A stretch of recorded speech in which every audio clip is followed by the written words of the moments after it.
সৎলোক যখন বিপদের মুখে পড়ে তখন আবার উঠে দাঁড়াতে সক্ষম হয়, কিন্তু অসৎ লোক বিপদে পড়লে একবারে নিপাত যায়। ঈশ্বর যার কল্যাণ চান তাকে বিপদে আক্রান্ত করেন। এটাই তার পরীক্ষায় ঈশ্বরের কাছে বিপদের মুখেও সে কতটা শক্তি সঞ্চয় করে তাকে হাসি মুখে প্রতিহত করতে পারে।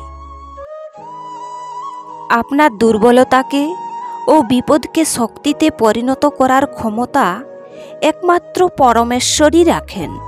তাই তাঁর কাছেই অবিরত প্রার্থনা করুন, উনি সঠিক পথ নিশ্চয়ই প্রদর্শন করবেন।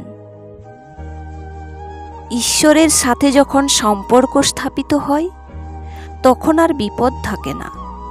আর এই দৈবিক সম্পর্ক সৃষ্টির বড় উপায় হল খুব বেশি করে ওনার কাছে প্রার্থনা করা।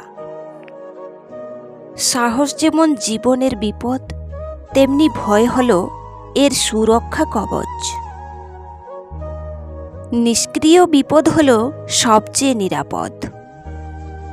বিদ্বেষ এবং প্রযুক্তির সমন্বয় মানবজাতির জন্য সবচেয়ে বড় বিপদ। সত্যিকারের বিপদ হল যখন স্বাধীনতা খর্ব করা হয় নিজের সুবিধার্থে এবং কোনো ব্যক্তি বিশেষ দ্বারা। একজন মানুষের জীবনের প্রথম সময়কালে সবচেয়ে বড় বিপদ হল ঝুঁকি না নেওয়া। দুর্যোগ আমাদের একটি বড় শিক্ষা প্রদান করে, আর সেটা হলো বিপদে পড়লে আমাদের একসাথে দাঁড়াতে হবে। আমাদের জয় তবে নিশ্চিত। আমরা এমন এক পৃথিবীতে থাকি যেখানে সবাই প্রকাশক, কেউ সম্পাদক নয়। আর সেই বিপদেই আমরা আজ সবাই মিলে মোকাবিলা করছি। যদি কোনো ব্যক্তি বিপদে পড়ে তবে সেটি সাধারণত তারই দোষ, এবং তা থেকে নিজেকে বের করে আনা কেবল সেই ব্যক্তিরই দায়িত্ব। বিপদকে অন্ধভাবে উপেক্ষা করার মধ্যে কোনো সাহস বা বীরত্ব লুকিয়ে নেই, বরং এটি দেখার এবং এটিকে জয় করার মধ্যে রয়েছে। আসল বিপদ এই নয় যে একদিন কম্পিউটার প্রযুক্তি মানুষের মতো ভাবনা চিন্তা করতে শুরু করবে, কিন্তু বিপদ সেখানেই ঘনিয়ে আসবে যখন মানবজাতি কম্পিউটারের মতো ভাবতে শুরু করবে। নিজেকে দুশ্চিন্তা মুক্ত রাখতে প্রতিটা বিষয়ে ঈশ্বরের উপর ভরসা করুন, কেননা আপনার জন্য কোনটি কল্যাণকর তা তিনিই ভালো করে জানেন। বিপদ যতক্ষণ না পর্যন্ত দরজায় জোরে আঘাত না করে ততক্ষণ পর্যন্ত পরিস্থিতিকে মেনে নেওয়া হলো মানুষের স্বভাব।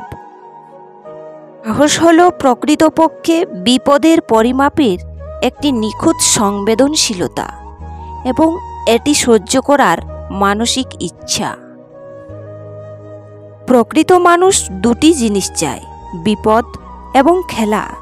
যে কারণে কিছু মানুষ নারীকে সবচেয়ে বিপজ্জনক খেলার জিনিস হিসেবে চান। জীবন যতক্ষণ আছে বিপদ ততক্ষণ থাকবেই। বিপদে পড়লে মানুষ চেনা যায়। বিপদ মানুষের নিত্যদিনের সঙ্গী। বিপদ আসবে আবার চলে যাবে, এটাই বাস্তব।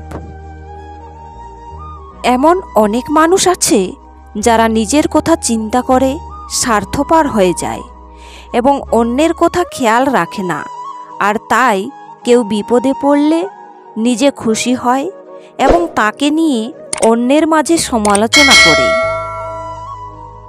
প্রত্যেক মানুষের কর্তব্য একজন মানুষ বিপদে পড়লে তাকে সাহায্য করার চেষ্টা করা, সেই বিপদ থেকে বের হওয়ার জন্য তার প্রতি সাহায্যের হাত বাড়িয়ে দেওয়া। কোনো মানুষেরই উচিত নয় এমন কোনো কাজ করা যে তার বিপদের সময় দূরে থাকব, আবার বিপদ কেটে গেলে পাশে এসে দাঁড়াবো। এটি স্বার্থপরতার লক্ষণ।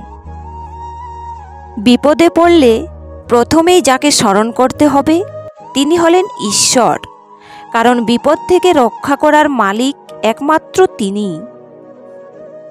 স্বয়ং ঈশ্বর যদি বিপদ থেকে রক্ষা না করেন, কারো সাধ্য নেই আপনাকে বিপদ থেকে রক্ষা করার। বিপদ যত বড়ই হোক, তাকে চিরস্থায়ী মনে করা উচিত নয়। যে বিপদে ধৈর্য ধারণ করে, ঈশ্বর তাকে উত্তম রূপে পুরস্কৃত করেন।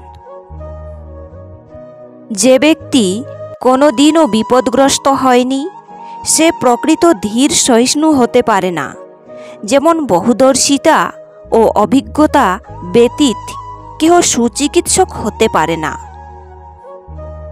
জীবনে বিপদ আসলে তার মোকাবিলা করতে হবে।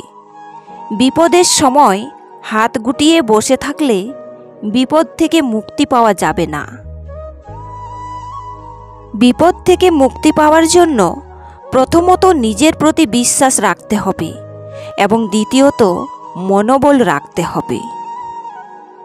বিপদে পতিত হওয়ার পূর্ব মুহূর্ত পর্যন্ত মানুষ তার মূল্য এবং সামর্থ্য সম্বন্ধে কোনো সঠিক ধারণা করতে পারে না। বিপদ যত শীঘ্র আসে তত শীঘ্র যায় না। বিপদকে ভয় করা মানেই পৌরুষকে খর্ব করা। নিজের বিপদের কথা শত্রুকে বলো না, সে মুখে দুঃখ প্রকাশ করবে আর অন্তরে উল্লাস বোধ করবে। বিপদ যখন প্রকৃত আসে, তখন কোনোখানেই কুল পাওয়া যায় না। বিপদ হল কঠোর শিক্ষাদাতা। অন্যের বিপদ দেখে বিপদ থেকে হও সাবধান। তোমার বিপদ যেন হয় না কারো শিক্ষার বিষয়। বিপদকে বিপদ দিয়েই অতিক্রম করা যায়।